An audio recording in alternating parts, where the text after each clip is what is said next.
Guatevisión. Les saluda Haroldo Sánchez y este es el programa a fondo del noticiero Guatevisión.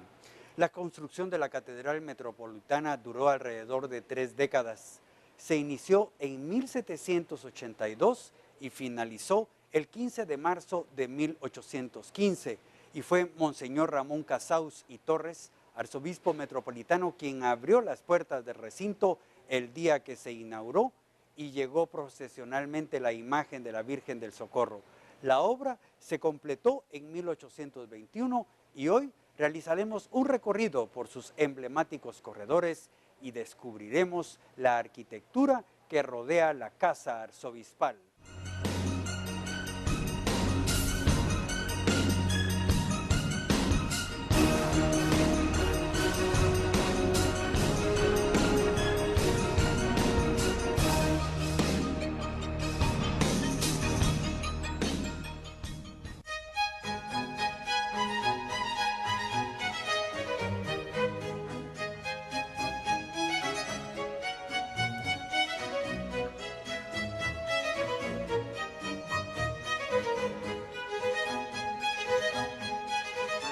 Correr a profundidad estos rincones de esta maravillosa arquitectura nos permite develar nombres como el de Marcos Ibáñez como arquitecto. Además, conocer que el punto de partida de su historia inicia en el año de 1777, a raíz de una ciudad que tendría un corte ajedrezado y en donde surgirían bellas obras de arte que tendrían una tendencia totalmente neoclásica. ¿Sabía usted que la Catedral Metropolitana tiene 88 ventanales, 5 entradas principales y que la imagen más antigua que posee es la Virgen del Socorro, traída precisamente por el hermano de Pedro de Alvarado? Bueno, estos son algunos de los detalles principales dentro de su propia historia y los cuales conoceremos hoy precisamente, además de visitar el Salón de los Escudos, el área de los textiles y, por si fuera poco, ese archivo que nos deja revelar la historia de un pasado que vio cambios económicos, políticos y sociales muy significativos en nuestro país. 200 años de historia que seguimos recorriendo junto a ustedes.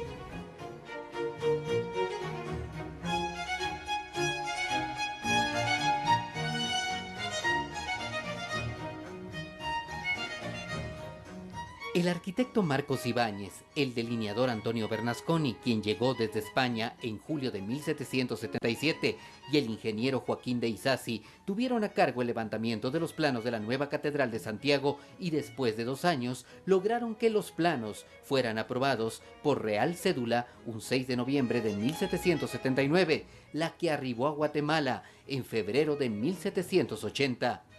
El arzobispo de aquel entonces, Cayetano Franco Simón Roy, bendijo el solar y colocó la primera piedra de la catedral en 1782. Los trabajos de construcción se iniciaron formalmente un 13 de agosto de 1783 con los cimientos para las criptas, paredes y columnas de la catedral. La Catedral Metropolitana tiene una arquitectura extraordinaria. Es el producto de la época. La ciudad de Guatemala se establece en el Llano de la Virgen cuando en Madrid está floreciendo el neoclasicismo. Especialmente tenemos los trabajos realizados por el arquitecto real Francisco de Sabatini, que se va a relacionar mucho con la ciudad de Guatemala al nombrar a las personas que vinieron a hacerse cargo de la traza y precisamente de catedral, como lo es en primer lugar Marcos Ibáñez y Antonio de Bernasconi. La catedral corresponde entonces al neoclasicismo, en el cual predomina el orden compuesto, es decir, el orden romano, aunque también en otros elementos o vanos vamos a encontrar las columnas que representan los otros órdenes clásicos, tanto griegos como romanos. La catedral predomina en la portada principal hermosas columnas pareadas y el resto de la composición encontramos pilares que son estriados, todo trabajado en piedra que perteneció a las canteras de la finca del Naranjo, donadas por el marqués de Aycinena. En 1816, se retira el oro de los retablos de la antigua catedral y con ese mismo se doraron los retablos de la nueva catedral. En 1821 se construyeron las dos torres del lado oriente, torres menores que daban hacia el cementerio de la ciudad de ese entonces, en las que se colocaron los primeros campanarios, y en 1826 se instalaron las puertas del lado oriente, sur y poniente, y las rejas a las claraboyas de las criptas. Posterior a su inauguración y muchos años después, a la catedral se le agregaron las torres y el frontispicio de remate, siempre dentro del neoclasicismo. A pesar de los terremotos sufridos, la Catedral Metropolitana hoy en día representa el neoclasicismo en todo su esplendor en la Nueva Guatemala de la Asunción.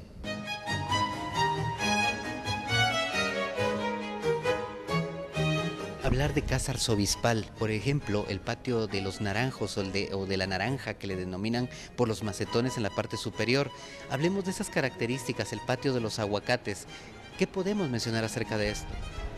Tanto el Palacio Arzobispal como el Colegio San José de los Infantes están en conjunto con la catedral y en gran medida se deben a Antonio de Bernasconi. En el Palacio Arzobispal vamos a encontrar varios patios, siendo el más importante el patio de los naranjos. Pero aquí tenemos que regresarnos a una antigua tradición musulmana. En las catedrales y conjuntos de España aparece siempre un patio de los naranjos. Esto se repite a lo largo de Hispanoamérica y en Guatemala encontramos esta tradición islámica que podemos catalogar ya como mudéjar en el Palacio Arzobispal.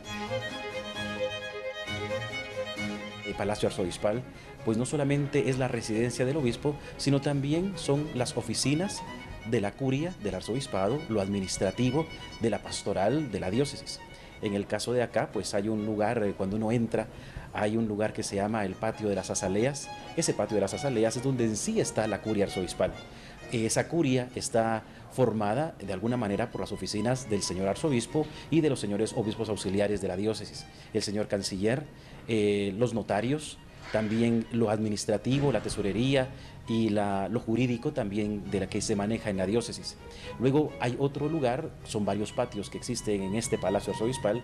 El otro patio importante también que muchos conocen es el Patio de los Aguacates, porque tiene 4 árboles de aguacate ahí, y es donde están los salones más importantes del arzobispado, donde está el Salón de los Reyes. En todo Palacio Arzobispal debía de haber una sala especial para recibir a los reyes de España, y entonces está la Sala de los Reyes, y se tiene también ahora ahí un trono, el trono que se usaba en el altar mayor de catedral en el tiempo de Monseñor Rosell. Luego también hay un salón que es de asuntos económicos, donde es un salón más pequeño, que era la antesala de este Salón de los Reyes, y ahí pues también tenemos nosotros reuniones. Y está el Salón de los Escudos, el salón que se llamaba en algún momento del trono, porque ahí estaba este gran trono que era de Monseñor Rosell, pero ahora se llama el Salón de los Escudos porque ahí están los diferentes escudos de los arzobispos que han estado en Guatemala. Y ese es el segundo patio de importancia.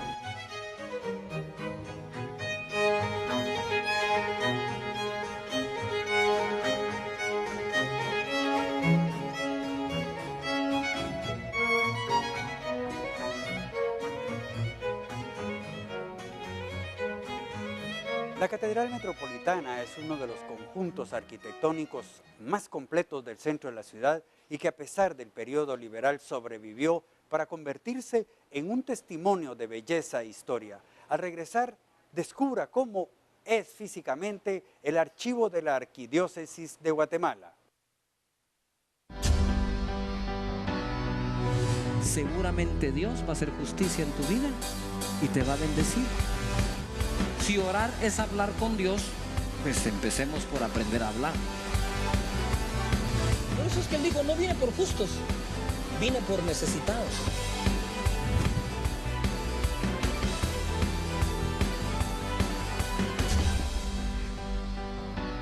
Ella sintió su voz por primera vez y ahora ya puede escuchar.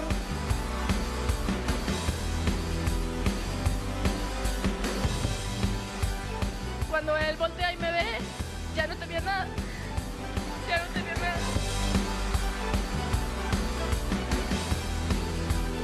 Así andabas aún de noche.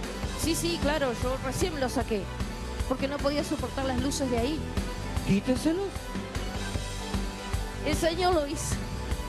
Gloria a Dios, sí, la puedo soportar perfecto, ahí la miro perfecto.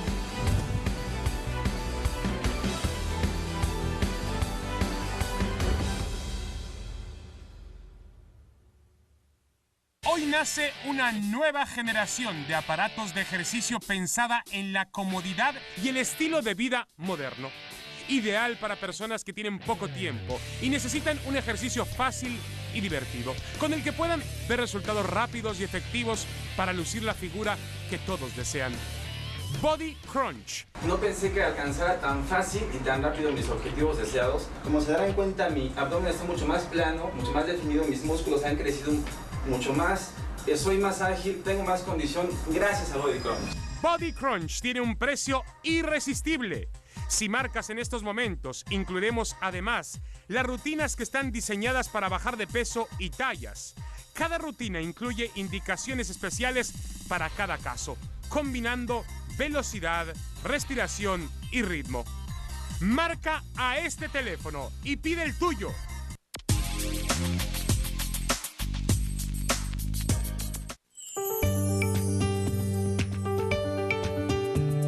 El Evangelio de la Verdad, predicado por el hermano Eli Soriano y el hermano Daniel Razón, ha llegado a Guatemala. De lunes a viernes, de 11:30 hasta medianoche y 30, sábados y domingos de las 8 de la mañana hasta las 9.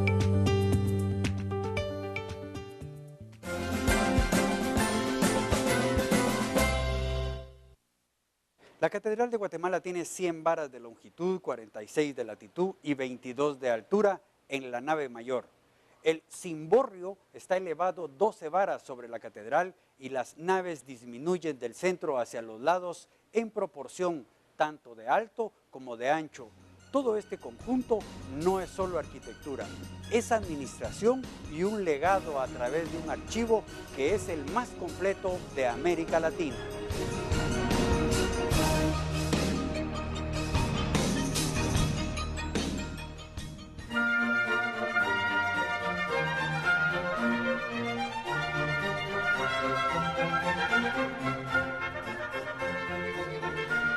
Hablemos acerca del Archivo Histórico Arquidiocesano, su existencia, porque es fundamental dentro del sistema de control de información de la Catedral Metropolitana.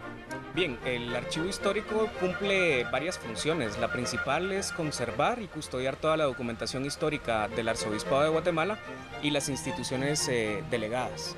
También nos dedicamos a la organización con criterios técnicos de la documentación para facilitar el acceso y divulgar los contenidos de la documentación histórica. El archivo se fue acumulando desde el siglo XVI y desde el año 2003 empezamos un proceso de organización pues, con criterios técnicos archivísticos adecuados para la gestión de la documentación histórica. Lo principal fue tratar de mejorar las condiciones de conservación preventiva de la documentación para garantizar su permanencia. Luego una organización documento por documento para permitir clasificarlo de manera adecuada, ordenar los documentos y crear una base de datos que en la actualidad tiene alrededor de 900,000 registros. Hablemos acerca del contenido que tienen los documentos. ¿Qué temas son los que son abordados y tratados en cuanto al tema del movimiento de la catedral y de otras parroquias? Hay mucha documentación de la administración, del trabajo diario que se realizaba en la catedral. Principalmente fábrica material espiritual son los dos ámbitos de competencias eclesiásticas que han generado mayor documentación. Muchas cosas sobre el gasto diario para cera, vino, aceite. La catedral en el siglo XVI y XVII tenía algunos esclavos para el servicio de la catedral, entonces hay documentación para la compra y encargo de ropa para vestir a los esclavos, campanero, caniculario, que era un funcionario encargado solo de sacar los perros, era el sacaperros, y en general toda la documentación de la administración diaria, lo relacionado con el culto divino, con la fábrica de imágenes, con mantos para los oficios divinos, compras de vinajeras, de todo lo necesario para el culto. Y también mucha documentación que generó el Cabildo Eclesiástico, que era un cuerpo asesor del obispo, generalmente criollos, que se encargaban de tomar decisiones de la administración sobre la catedral y la diócesis. Entonces generaron una serie de actas capitulares que están reunidas en 20 tomos. ¿De qué años específicamente estamos hablando en este periodo de temas? Estamos hablando de 1534 hasta 1915. Si pudiéramos hablar del documento que genera más impacto por su contenido y esencia, ¿a cuál podríamos referirnos dentro del archivo? Creo que por la importancia histórica del mismo es la bula de erección del Obispado de Guatemala de 1534, que es, por medio de ese documento se nombra primero obispo Francisco Marroquín, y luego también la bula de erección del Arzobispado Metropolitano de Guatemala en 1743. Son los dos documentos pilares de la organización eclesiástica en Guatemala, y también hay muchos documentos pontificios, reales cédulas de la monarquía durante el periodo colonial y leyes, decretos, acuerdos del gobierno civil para el periodo independiente. El manejo de las condiciones de conservación es muy complejo, porque si ponemos papel por papel junto, son varios kilómetros lineales de documentos los que tenemos acá, y entonces necesitan un espacio, necesitan respirar. Básicamente el criterio es, si nosotros estamos confortables, los documentos también lo están, porque los papeles nacen de la mano de la actividad del hombre.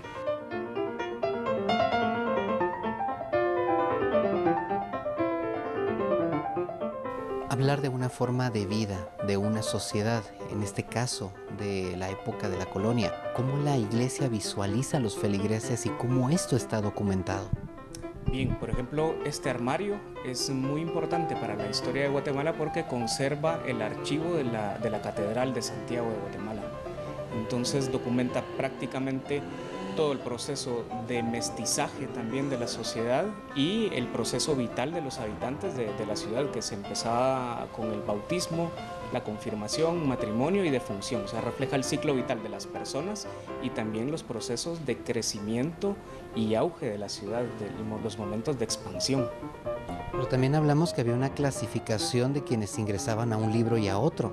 En el caso de la Catedral de Santiago de Guatemala sí, había un registro diferenciado para, se llevaban dos, uno para españoles y otro para ordinarios. En los libros de españoles se sentaban las partidas de los que sí demostraban una ascendencia española comprobable, y en los de gente ordinaria se sentaban los registros de indígenas, mulatos, negros, mestizos, todo lo que no encajara dentro de lo que consideraban español. Entonces sí se llevaban dos registros separados. Algo que también nos causa muchísimo impacto es el tema de la historia del hermano Pedro y cómo esta es plasmada también a través de estos documentos de la Catedral de Antigua. En los documentos que documentan la vida del hermano Pedro, tenemos esta serie de 6 libros, son 200 testimonios manuscritos, iniciados en 1740 y terminan en 1746, que relatan la vida, virtud, obras del hermano Pedro y que son la base para la construcción del proceso de beatificación. Otro documento que habla de un sistema económico, pero también social de una época, es el tema de la compra de esclavos. Nosotros en este archivo conservamos una factura de importación de esclavos negros, 6 piezas de esclavos negros que fueron traficados por la Compañía Británica de Comercio de Esclavos, que tenía su sede en Panamá. Desde ahí se hacía el encargo de los esclavos y llegaban a Guatemala ya pagando sus impuestos y todo, pero documenta muy bien cómo era el proceso de tráfico, importación, compra de esclavos, el costo también y bajo qué condiciones llegaban, en qué galeones, en qué goletas.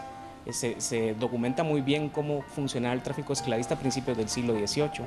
Lo importante es hablar que para que se diera conocimiento que el esclavo como tal, aunque suena muy duro de decirlo y es parte de una historia, había un sello que legalizaba al esclavo.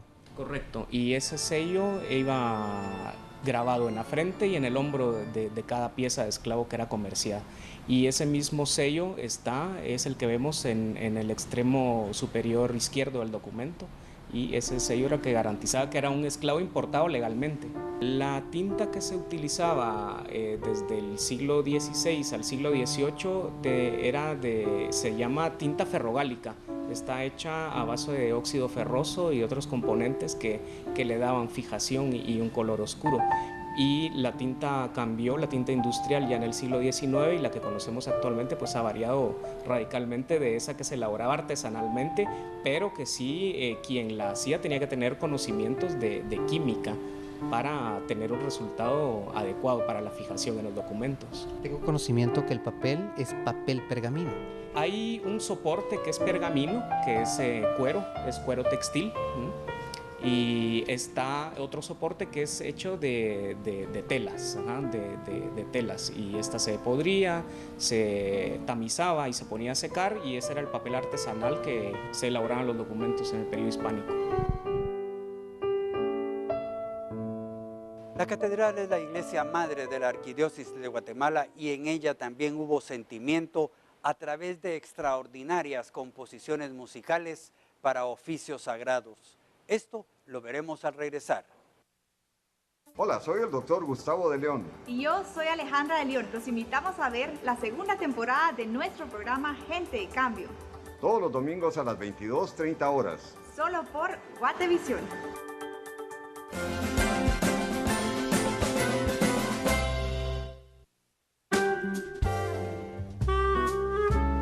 Con mucho gusto, un programa inspiracional y lleno de recetas para la vida que nos dejarán personajes muy relevantes dentro del mundo de la moda, el arte, la cultura, decoración, salud y por supuesto la belleza.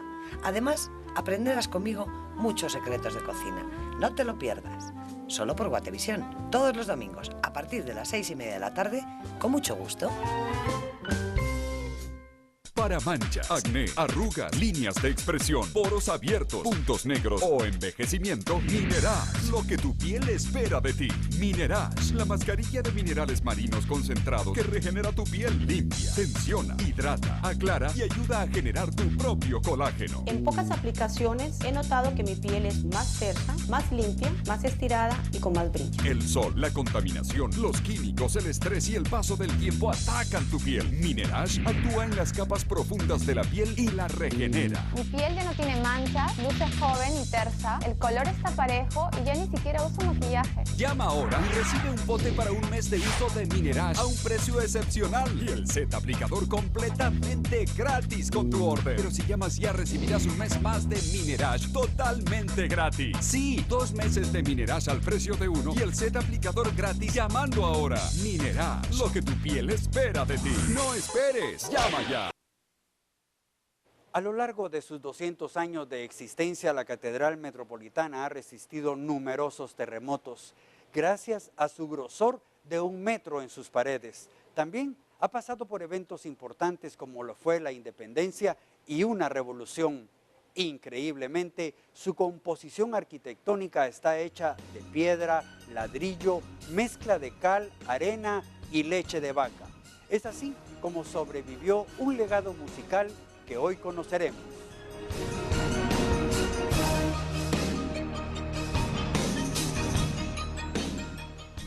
Este es un libro para coro perteneciente al siglo XVIII y que era utilizado para los oficios en honor a la Inmaculada Concepción de María en el recinto sagrado, hoy la Catedral Metropolitana. Conoceremos más también de sus anécdotas, ya que el material con que fue construido permitía salvaguardar el contenido del mismo libro de los gatos. ¿De qué se trata todo esto? Son 200 años de historia.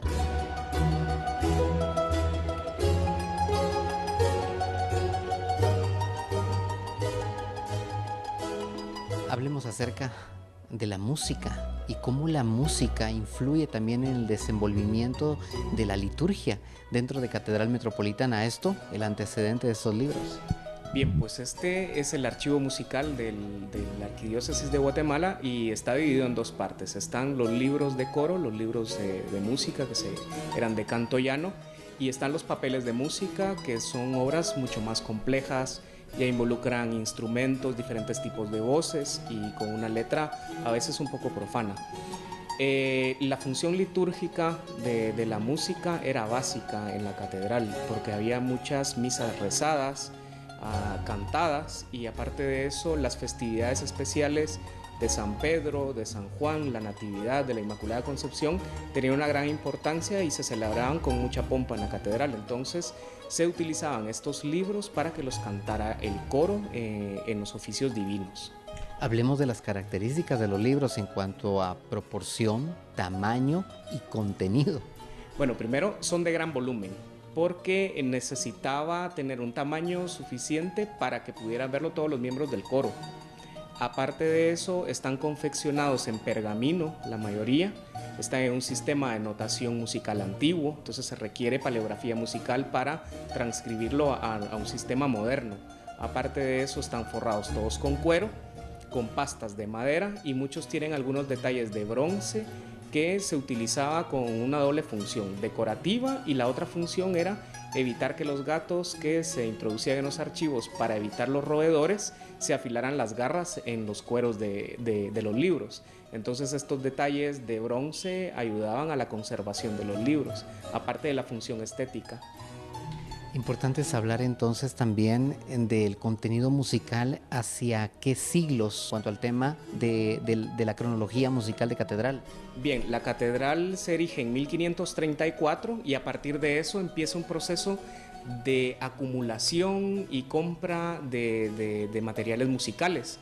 De esa cuenta es que hay algunos libros de finales del siglo XV que fueron adquiridos en catedrales europeas, principalmente en Sevilla, y para formar parte del repertorio que se tocaba en la catedral. Luego de eso, conforme fue madurando la iglesia en Guatemala y las habilidades de los músicos y las destrezas se fueron mejorando, se elaboraron libros ya acá y papeles de música varios. Entonces se puede decir que del momento de creación y acumulación de documentación musical empieza en 1534 y termina en 1900. Ese es el periodo que documenta este archivo musical. ¿Qué cantidad, en cuanto a archivos se refiere, físico, existe y está protegido en este espacio? Bien, acá tenemos resguardados varias decenas de libros de coro, algunos oficios de difuntos y misales, pero el grueso del archivo lo constituye alrededor de 2000 obras de papeles de música que fueron comprados o elaborados por los maestros de capilla de catedral. Y son obras riquísimas, y este está considerado como uno de los archivos musicales más ricos de América Latina y del mundo. ¿Qué autores son los más connotados dentro de los que podríamos mencionar en este universo? Bien, pues Pedro Bermúdez, uno muy significativo. También Rafael Antonio Castellanos, serían los dos referentes. Pedro Bermúdez tiene su parte en los libros de coro, en la música de coro, y Castellanos, como maestro de capilla, compuso mucha obra, fue un autor muy prolijo en los años que sirvió como maestro en la catedral.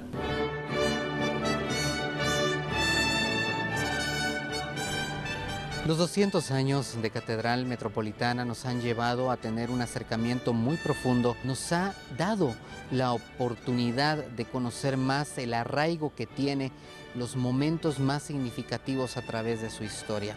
Agradecemos a las autoridades precisamente de este espacio significativo de nuestro país por abrirnos las puertas de su confianza y para ofrecerles a ustedes el conocimiento de este legado que también le pertenece a todos los guatemaltecos. Importante es hacer mención que el educar, el informar, hace fortalecer los valores de identidad, especialmente cuando se trata de los niños y las niñas, y que ya es una exigencia, un programa directo dentro del sistema educativo para que nuestros niños y nuestros jóvenes conozcan más el valor que tiene esta bella tierra de la eterna primavera. Es una responsabilidad, una exigencia y una demanda.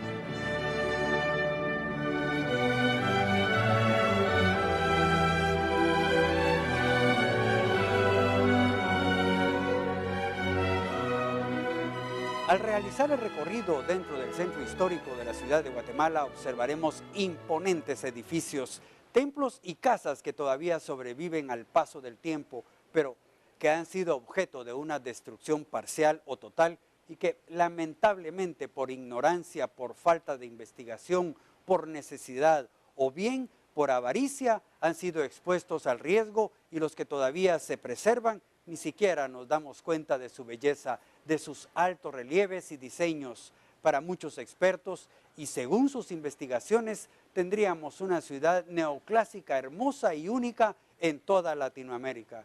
Hoy hacemos un punto de reflexión acerca de nuestro patrimonio material y nos sentimos como guatemaltecos orgullosos de poseer una catedral tan hermosa, llena de misticismo, historia y tradición.